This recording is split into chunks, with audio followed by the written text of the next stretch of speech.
Oo. Mga utilities, yun ang mahal. O, punta ka doon, picturean kita. Okay. Straight to.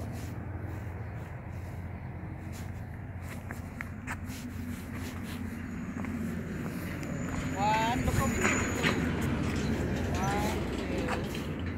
Yeah.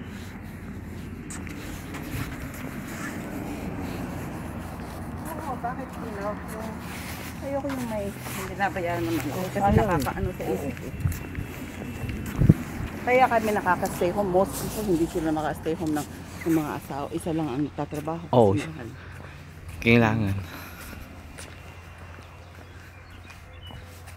Kumusta naman yung shoes mo? Malambot. Nice. Oo. Diba? Mas Malambot, masikip no? yung kahapon suot ko yung leather. Oh, Oo, ito okay, comfortable. Oo, pwede ka maglakad-lakad yan. Kaya sa akin, gusto ko rin itong Adidas dati. Ito pala yung cloud foam na tinatawag. Yeah, cloud foam. Yan yung bago. At saka ngayon, meron sila yung NMDs. Pero 190 yun. Oh no. Ba't ka pa bibili? Parehas lang naman ang purpose. Oo, pangalan na. Ay, yung brand na yung iba